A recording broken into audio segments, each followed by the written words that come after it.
You know, I'm someone who likes to see the best out of things. I like to try and see the good, the positive, the things that are great. And you know, I just haven't found one with harp VSTs. I don't know why I'm so picky about this subject, but harp VSTs are something that I have struggled with for a very long time. I have bought so many, it's ridiculous, over the course of many years, and while some of them have gotten really close to my needs, I always find that there's something that I don't like about them. So after I was in this conundrum for a long time, I thought about it, and I'm like, what's the problem? What is it that makes all these harp VSTs not suitable for my kind of music? I realized that in most cases, you're not going to have a harp player playing fortissimo passages, even if you're playing loud on the keyboard. The amount of strength for them to actually pluck a string fortissimo, they're really pulling back and snapping. So that led me to think, well, what if I could hire a harpist and I gave them a parameter that I only want them to record between pianissimo to mezzo forte, which is, you know, mid to loud kind of sound. I contacted one of the only harp YouTubers that I know, who is Samantha Ballard. She's an incredible harp player. She does video game music and lots of other covers, and she's fantastic. I said, I know this is a crazy idea and I'm super nuts about this, but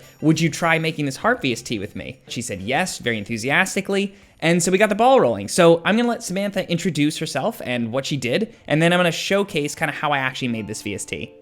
Hey everyone, I'm Samantha. I'm a professional harpist, and today I'm going to be helping Zach create a virtual harp instrument. What I'm going to be doing is playing every single string on the harp at 4 different dynamic levels: mezzo forte, mezzo piano, piano, and pianissimo.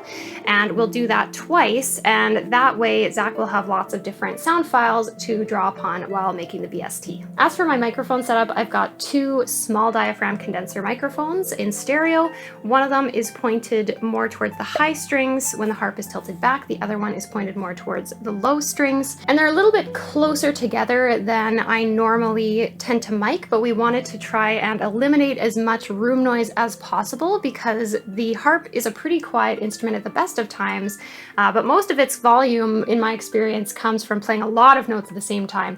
So playing just a single note at once, not to mention at a pianissimo dynamic, means that the noise floor is going to be a bit louder than a normal recording in relation to the actual signal that we want. One other thing I want to consider while I'm actually doing the recording is the ring of each string after it's played.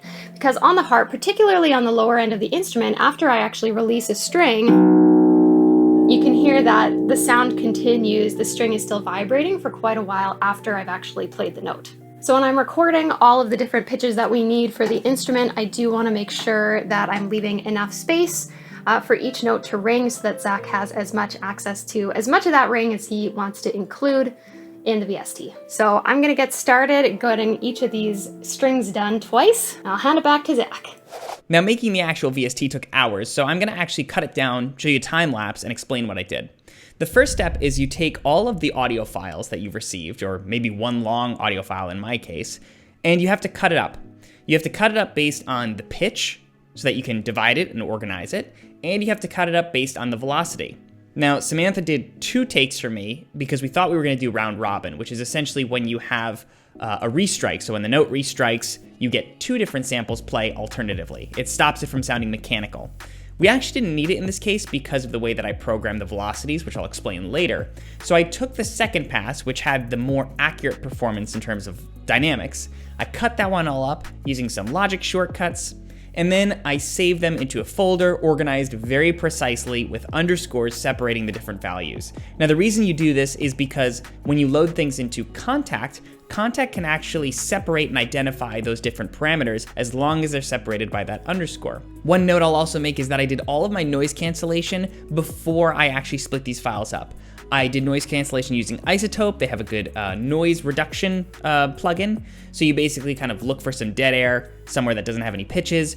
You isolate it, and then you say analyze and look for that everywhere, and it basically cuts it down. The next thing I did is I imported everything into Contact, like I said, and I had it separate and organize them by those parameters. So first and foremost, the pitches, which were done all in B major. We decided we were going to be able to skip every other note or so. And then the velocities, which we had 4 velocities recorded in total. Once everything is organized and kind of split out into groups, what you then have to do is kind of determine your personal touch and feel and how you want it to sound. It's really important that you spend a little extra time on this because If you don't have the dynamics routed properly to the actual velocity layers, you might be playing what you think would be a loud sample because you hit the keyboard hard, but you're getting something that's quieter than you expect. So it's kind of personal and based on your own performance style, the keyboard that you're using, and your feel. But I experimented for a while and found a sound that I really like. Basically using the first 3 quietest articulations for the most part, and then the very loudest one, which was mezzo forte, was only saved for the very top dynamic for special instances. After I found that, to kind of compensate for only having 3 to 4 dynamic layers, I used velocity crossfading. Now that's something that's exclusive to Contact, I believe. It's really cool, but basically you can have an overlap in the velocities, where as one file starts to sync into another in terms of the samples, it begins to crossfade it. So now instead of having like 3 to 4 velocity layers, we have what sounds like an endless amount, really almost 127 if you have all that overlap in there. So it really kind of sounds nice, and it sort of cancels that need for the round robin because you're always getting a slightly different sample based on how hard you press the note. After that, the last thing that I decided to play with was a little bit of built-in compression because we're playing with such quiet dynamics that I really wanted to make sure that everything was kind of even sounding, and even when it's quiet, I want it to be present, and when it's loud, I don't want it to just clip and be excessively loud. So some compression to kind of squash everything together a little bit, make sure that all the volumes were correct from sample to sample because some notes were struck a little harder than others. And then when all that was said and done, I made sure to save it, of course, which I was saving periodically, and to put it into my actual template with a couple of channel strip settings, which I'm gonna show you. Now for the moment of truth, I've actually hidden it away. It was here this whole time, you just didn't know it. There is the Samantha Ballard harp with a ZH on it because it makes me feel good. And let's hear how it sounds.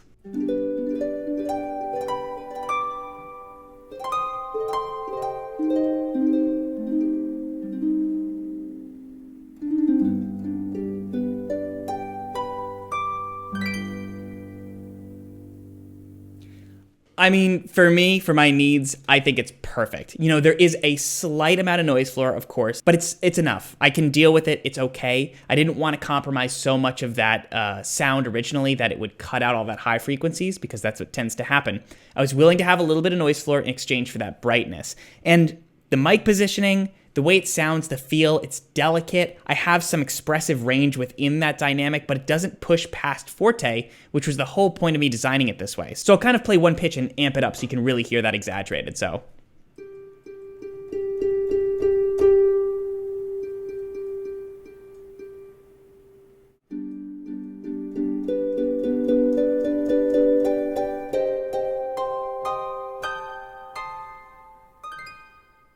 I really like the way the high dynamics sound in this one too. The high pitches, rather. And the low ones too.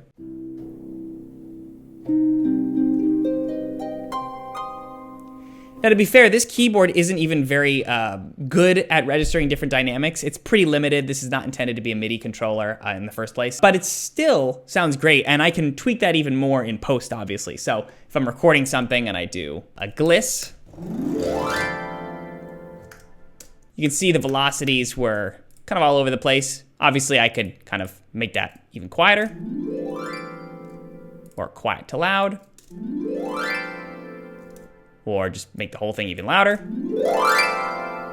And I think it's all controlled. I mean, it just doesn't sound unrealistic to me. Just do a compare and contrast. Here are the other Harp VSTs, so you can kind of hear them and what I didn't like about them relative to the one that I came up with. Logic,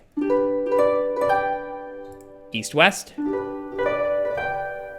Spitfire, Orange Tree, Project Sam,